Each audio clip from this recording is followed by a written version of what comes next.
Session 54 of Unit 5 of Taxation of 5th Semester BBA of Mangalore University. In this session, we shall study about permanent account number. Learning objectives are to understand the concept of permanent account number. After studying this session, the student should be able to know about the permanent account number. The contents are permanent account number, application for allotment of permanent account number, cases under which permanent account number is compulsory.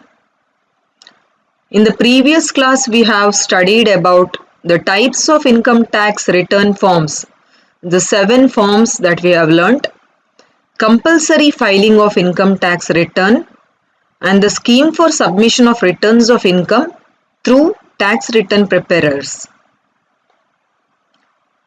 Permanent account number, PAN.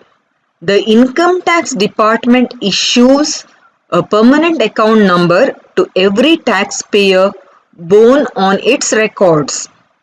It is meant to identify the returns, tax payment challenge and the correspondence received from the assessees and link these to their assessment records to facilitate quick disposal of their refund claims or assessments.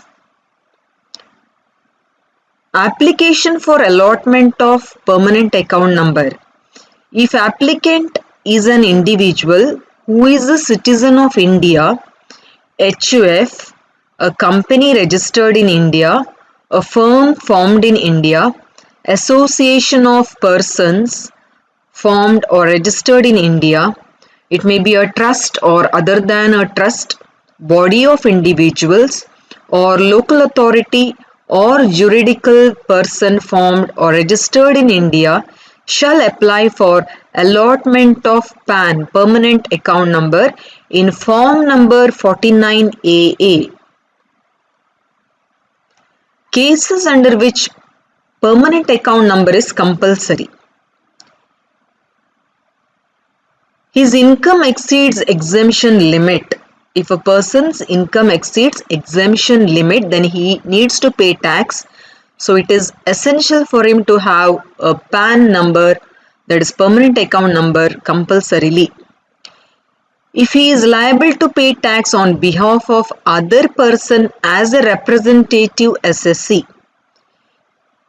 if he is carrying on a business or profession and his total sales or turnover or gross receipts are likely to exceed rupees 5 lakh in any financial year, if he is required to furnish a return, that is compulsory tax return under section 139 subsection 4A, if he is entitled to receive any sum or income or amount on which tax is deductible at source,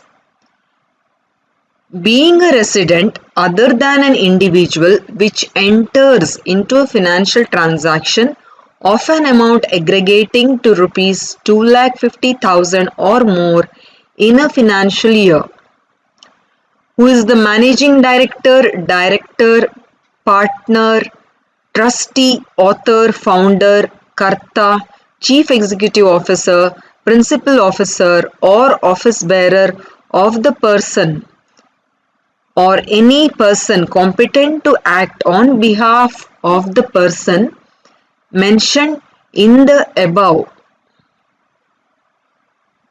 As per central government notifications, the following persons also must have a permanent account number. If a person is exporter or importer, an assessee under central excise rules, issuing invoice, an assessee under service tax, an assessee under Central Sales Tax Act or Value Added Tax. Further, the central government for collecting any information which may be useful for or relevant to the persons of the Act by notification specify any class or classes of persons who shall apply to the assessing officer for the allotment of permanent account number. such person shall apply for allotment of permanent account number within such time as mentioned in the notification. Once a permanent account number has been allotted, such number must be quoted in all returns, correspondence with income tax authorities, challenge for payment, and in all documents prescribed by the board. He must intimate the assessing officer about any change in address, name, or nature of business carried on by him. References.